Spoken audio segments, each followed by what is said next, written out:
Hola y bienvenidos a Estudio con Podcasts. Hoy nos metemos de lleno en un tema denso pero crucial, la nueva Ley 8/2025. Hola, sí, una ley importante, publicada en el BOE el 30 de septiembre de 2025. Exacto. Y viene a tocar dos leyes que son, la base de todo en el aire.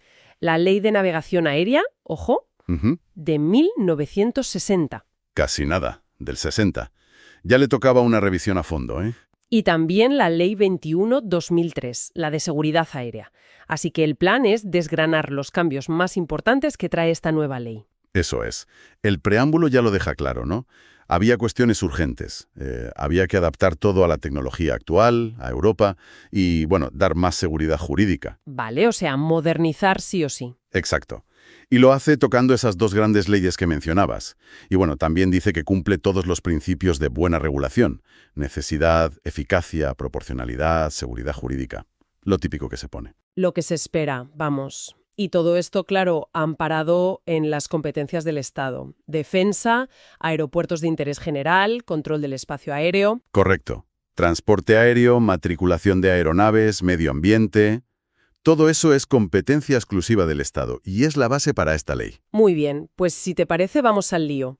Empecemos por la Ley de Navegación Aérea, la LNA, la de 1960. ¿Qué es lo primero que destacarías del artículo primero de esta nueva ley? Pues mira, un cambio interesante está en el artículo 4 de la LNA. Se crea una comisión ambiental única en los aeropuertos estatales grandes. Única. Antes había varias o... Podía haber distintas comisiones o grupos de trabajo para temas ambientales. Ahora se busca centralizar. Eso sí, solo en aeropuertos con servidumbres acústicas aprobadas o que necesiten evaluación ambiental seria. Entiendo. ¿Y qué hará esa comisión? Pues tendrá funciones mínimas, como informar sobre las propias servidumbres acústicas, hacer seguimiento del ruido, de los planes de aislamiento, informar en las evaluaciones ambientales. Y la composición es clave. A ver. Paridad entre la Administración General del Estado y el RISTO, comunidades autónomas, ayuntamientos y, por supuesto, el gestor del aeropuerto, transportes, transición ecológica, defensa si es base conjunta. Se pueden invitar expertos también. Interesante cómo se busca ese equilibrio, al menos sobre el papel. Centralizar, pero con representación. Exacto. Luego, otro cambio, más de definición pero útil. Está en el artículo 14.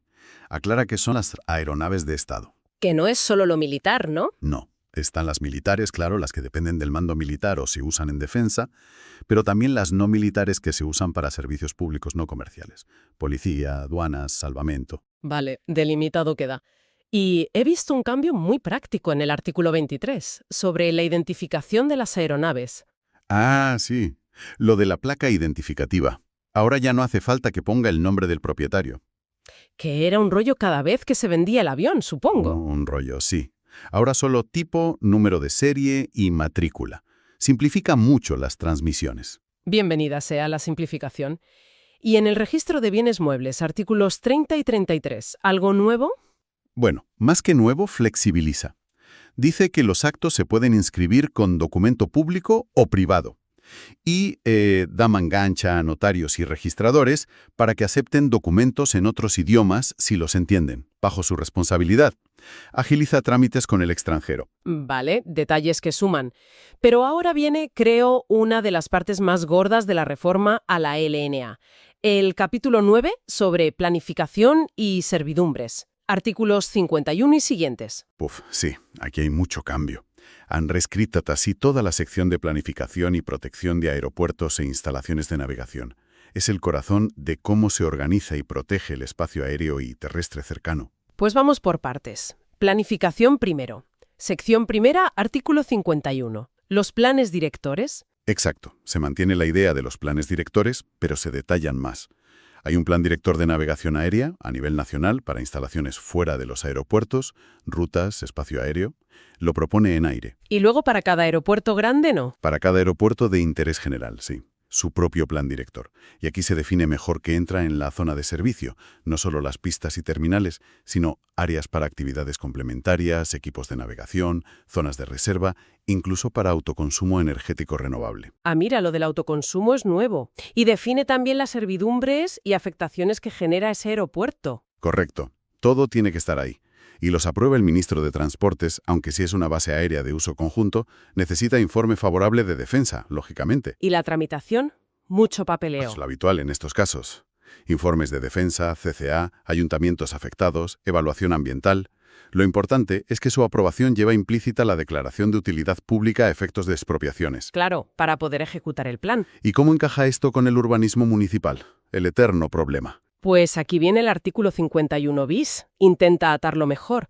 Dice que el planeamiento urbanístico tiene que calificar los aeropuertos e instalaciones como sistema general. Obligatorio. O sea, no pueden pintarlo como zona verde, por ejemplo. Exacto. Y el desarrollo urbanístico de esa zona se hace con planes especiales, que tienen que ser coherentes con el plan director. Y ojo, la tramitación de esos planes especiales necesita un informe vinculante del Ministerio de Transportes. Vinculante. Palabra clave. Sí, tienen 4 meses, prorrogables a 6 para informar. Si no dicen nada, silencio negativo, o sea, que no se aprueba. Y si hay lío entre administraciones, decide el Consejo de Ministros. Ata corto al urbanismo municipal en el entorno aeroportuario. ¿Y las obras dentro del aeropuerto necesitan licencia municipal? Artículo 51 ter. Pues depende. Las obras normales dentro del sistema general tienen que adaptarse al planeamiento urbanístico, si lo hay. Pero, y esto es importante, las obras directamente ligadas a la explotación del aeropuerto o a la navegación aérea no necesitan licencia municipal ni control previo parecido. Ah, pues eso agiliza mucho a AENA o a ENAIRE. Claro, para cambiar una radioayuda o repavimentar una pista, no tienen que pedir permiso al ayuntamiento. Vale, planificación más o menos clara. Ahora, la protección. Servidumbres. Sección segunda, artículo 52. Aquí se define bien qué son. Servidumbres, incluyendo las acústicas, como limitaciones legales a la propiedad. Y las afectaciones, que son como propuestas de servidumbres para instalaciones futuras, para ir avisando al planeamiento. La preservidumbre que decías. Eso es. Se pueden establecer servidumbres alrededor de aeropuertos, helipuertos, instalaciones de navegación y afectaciones que condicionen los planes urbanísticos, incluso limitaciones fuera de las zonas de servidumbre para proteger de obstáculos altos o actividades peligrosas. ¿Y cómo se fijan esas limitaciones, los metros exactos, los decibelios? Eso se deja para desarrollo reglamentario, pero tiene que cumplir la normativa europea y de AOCI, para las no acústicas, y los valores límite de ruido para las acústicas. Y de nuevo, el planeamiento territorial urbanístico tiene que adaptarse a ellas. ¿Y si una servidumbre te impide construir tu casa? ¿Te expropian? Solo si te impiden derechos que ya tenías, que estuvieran patrimonializados, no por expectativas futuras. ¿Y quién aprueba estas servidumbres? El 52 bis. Normalmente, el ministro de Transportes por orden ministerial. Con informe favorable de defensa se afecta a bases conjuntas o terrenos militares. Y las CCA proponen o informan para sus aeródromos. Salvo que sea una base militar pura. ¿No? Ahí manda defensa. Claro, el 52 ter lo dice. Para infraestructuras militares, las servidumbres no acústicas las aprueba defensa. Y defensa vigila y protege, como haría AESA en el ámbito civil. Entendido. ¿Y el 53 bis sobre vigilancia? ¿Quién controla que no se construyan cosas indebidas? Pues los gestores de aeropuertos y los proveedores de navegación, como ENAIRE, tienen que vigilar. Y si ven algo mal, comunicarlo a AESA. Y es AESA la que tiene la potestad de actuar para quitar obstáculos o regularizar la situación. ¿Y los gastos? A cargo del infractor. Y si no paga por vía de apremio, como una multa de Hacienda. Mano dura. Llegamos a la sección tercera, disposiciones comunes. El 54, informe de planeamiento. Otro punto clave de control. Cualquier plan territorial urbanístico que afecte a zonas de servicio, instalaciones, servidumbres o afectaciones necesita informe preceptivo y vinculante de transportes antes de la aprobación inicial. Antes incluso. Sí, antes. Para evitar que los ayuntamientos aprueben cosas que luego haya que tumbar. Plazo de 6 meses, silencio negativo. Si se aprueba un plan sin el informe o en contra, es nulo de pleno derecho. Blindaje total para los intereses aeronáuticos. Y el 54 bis refuerza esto para actos concretos.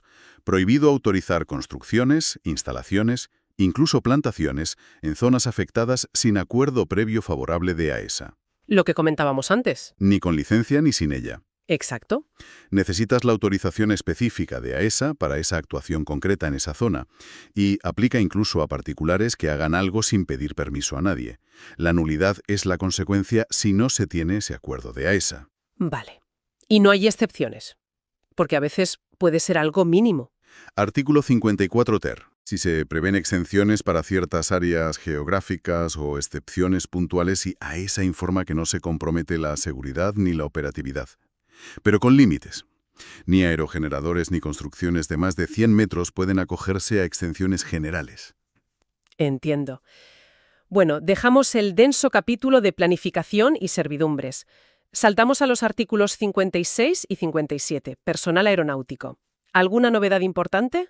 Sí, una muy relevante hoy en día. Se incluye explícitamente como personal aeronáutico a los pilotos a distancia de UAS, los drones, y al personal de apoyo en tierra para operaciones con UAS.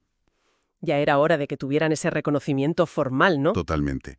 Es adaptar la ley de 1960 a una realidad que entonces ni se imaginaba. Pasamos al capítulo 11, tráfico aéreo. Artículos 67 a 71.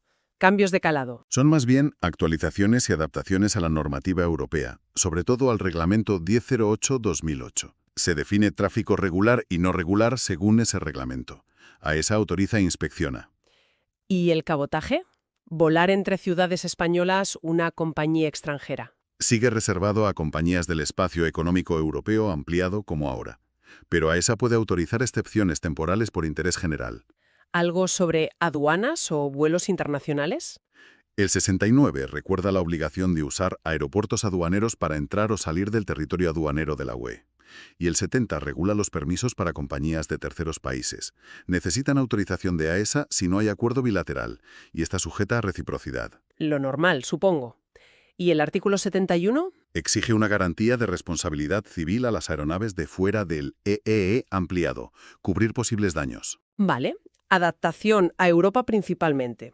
Luego, artículos 138 y 139 sobre aeronaves abandonadas. ¿Dijiste que se simplificaba? Sí, el proceso es más ágil. Se notifica al propietario si se conoce, se publica en el BOE, y si en un año nadie reclama, se presume abandonada.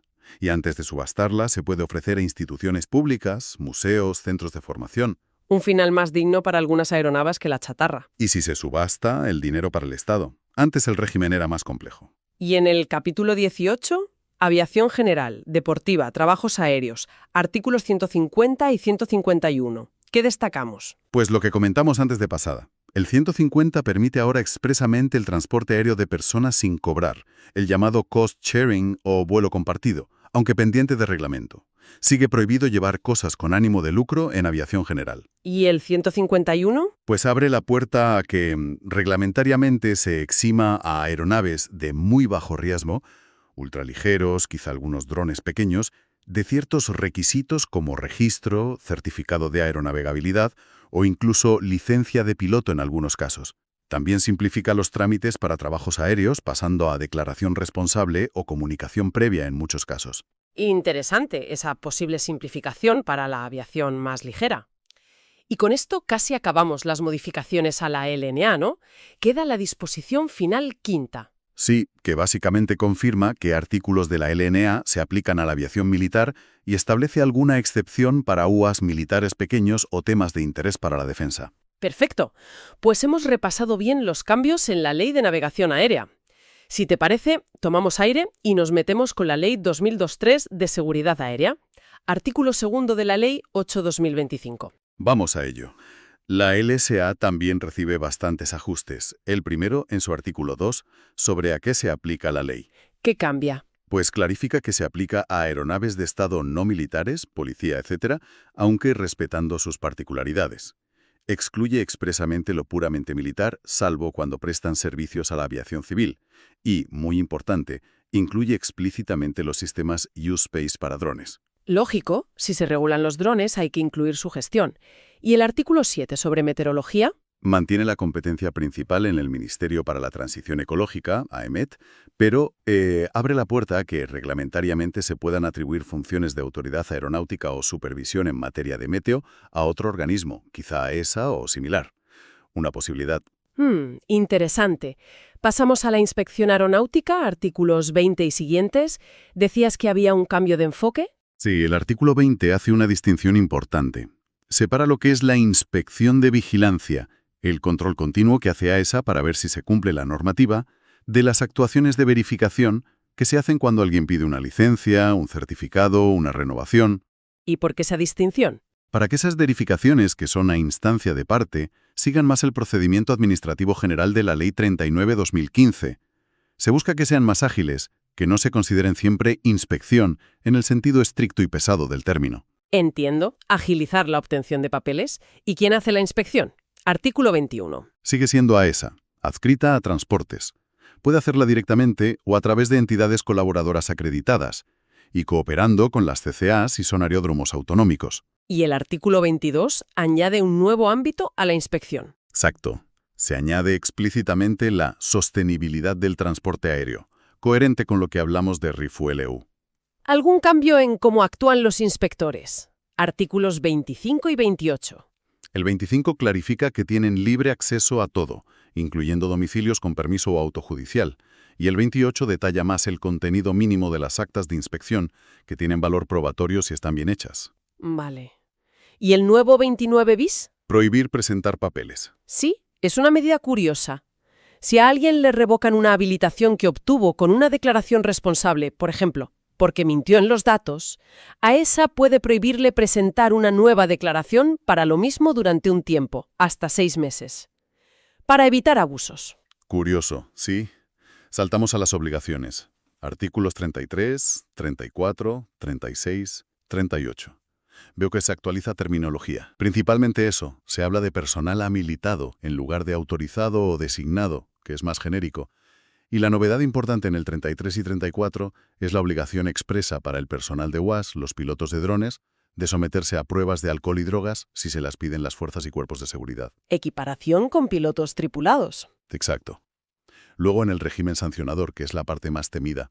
Artículo 44, criterios de gravedad. ¿Qué ajustan ahí? Pues especifican mejor cuando se usan los criterios de accidente o incidente grave, refiriéndose explícitamente a la aviación tripulada, para distinguirlo quizá de incidentes con drones que puedan tener otra escala. ¿Y el 45 bis? ¿El de las compensaciones a pasajeros? Lo comentamos antes. Incumplir una resolución de AESA sobre el Reglamento 261 durante más de 3 meses pasa a ser infracción grave. Antes no estaba tan claro. Y leve si se cumple tarde o mal. Más presión para las aerolíneas. ¿Y el 45 TER? El específico para drones. Este sí que es nuevo y extenso. Una lista larga de infracciones leves específicas para UAS. Recuérdame algunas, las más típicas. Pues no estar registrado como operador o tener datos falsos en el registro. No poner el número de registro en el dron. No activar la identificación a distancia si es obligatoria. Operar incumpliendo las reglas de la categoría abierta o específica. Volar fuera de lo que te permite tu autorización o declaración. Usar drones no declarados. Incumplir las reglas del aire SERA aplicables. Hacer operaciones transfronterizas mal. Volar en zonas geográficas prohibidas o restringidas sin cumplir las condiciones. Vamos, que han cubierto casi todo. Sí, también no tener la formación adecuada o impartirla sin estar habilitado. Incluso sancionan al gestor de un aeropuerto o al proveedor de tráfico aéreo si no coordina bien con los operadores de drones. ¿Y pueden ser graves o muy graves? Sí, estas conductas, que en principio son leves, pueden pasar a graves o muy graves si concurren las circunstancias generales del artículo 44, negligencia grave, daños, riesgo. Lo habitual. O sea, un marco sancionador completo para los SUAS. Pasamos a mercancías peligrosas, artículo 46. Aquí se revisa bastante la tipificación. Había cosas que eran muy graves y quizá no lo eran tanto. Se busca más proporcionalidad. Se detallan muchas conductas leves y graves.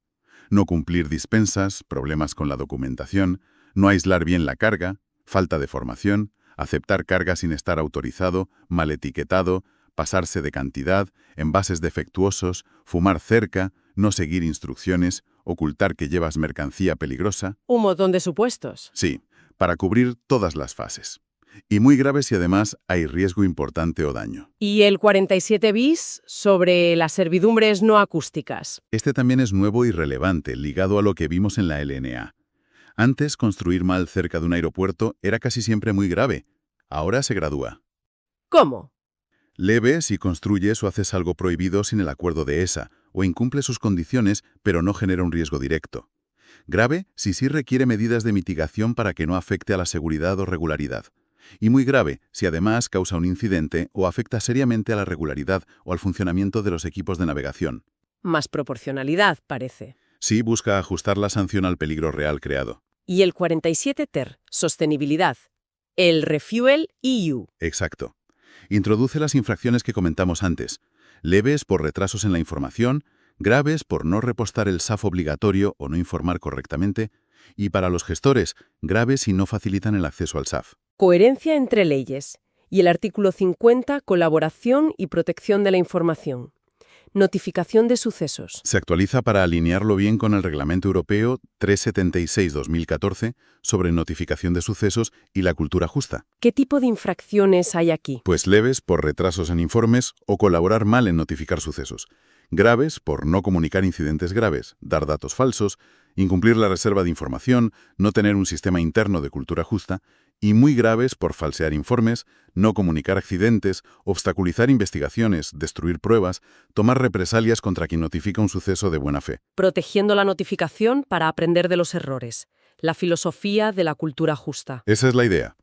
Luego, el 52 actualiza la lista de quiénes pueden ser responsables, para incluir a los operadores de UAS, a los implicados en sostenibilidad. Y el 55, las sanciones económicas. ¿Alguna novedad, aparte de la multa específica por no usar SAF? Confirma que las multas son créditos de derecho público, o sea que Hacienda las puede cobrar por vía ejecutiva si no se pagan voluntariamente. Vale. ¿Y quién pone la multa? Artículo 58. Se confirma que la competencia es del director o directora de AESA, centralizado en la dirección de la agencia. ¿Y el procedimiento? 62, 63, 64. Se actualizan las referencias a la dirección de AESA como órgano para iniciar, adoptar medidas cautelares e instruir los expedientes, aunque la instrucción se puede delegar. ¿Y los plazos para resolver que mencionaste antes? Artículo 65. Eso es, máximo 18 meses para muy graves, 12 para graves, 9 para leves. Si AESA se pasa de ese plazo, el expediente caduca. Un incentivo para no dormir los casos en los cajones. Claridad en los tiempos. ¿Alguna disposición adicional relevante modificada en la LSA? Sí, la 17ª actualiza la fórmula para calcular la prestación por coordinación de slots en los aeropuertos. La 19ª detalla más casos de silencio administrativo negativo por razones de seguridad, autorizaciones operativas, de espacio aéreo, servidumbres. Y la 20ª confirma que las tarifas de Eurocontrol por navegación aérea se aplican directamente, que publicarlas en el BOE es solo publicidad. Y se añade una nueva, la 21ª. Sí, que habilita expresamente al personal, como pilotos o controladores, a informar directamente sobre riesgos que vean, en línea con el Reglamento Europeo de Notificación. Otro refuerzo a la cultura de seguridad. Muy bien. Con esto terminamos las modificaciones a las dos grandes leyes, pero la Ley 8/2025 trae más cosas en sus propias disposiciones, ¿no? Efectivamente, tiene un montón de disposiciones adicionales, transitorias, derogatorias y finales. ¿Alguna adicional que destacar rápidamente? Vi que eran muchas. Pues mira, la primera aclara que donde antes se decía propuestas de servidumbres, ahora se usa afectaciones. La segunda obliga a analizar cada 3 años si los servicios de control de torre liberalizados funcionan bien. La tercera busca impulsar los drones en agricultura e inspección de tendidos, sobre todo vuelos más allá del alcance visual, BVLOS. Interesante lo de los drones en agricultura. La quinta declara estratégica la conexión AVE con el aeropuerto de Barcelona.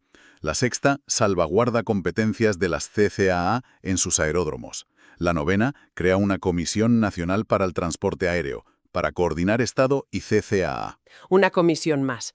Parece. La 10ª pide iniciar los trámites para coeficientes reductores en la jubilación del personal sanitario aéreo. La 11ª, muy importante, ordena reforzar la ciberseguridad en todo el sector aéreo.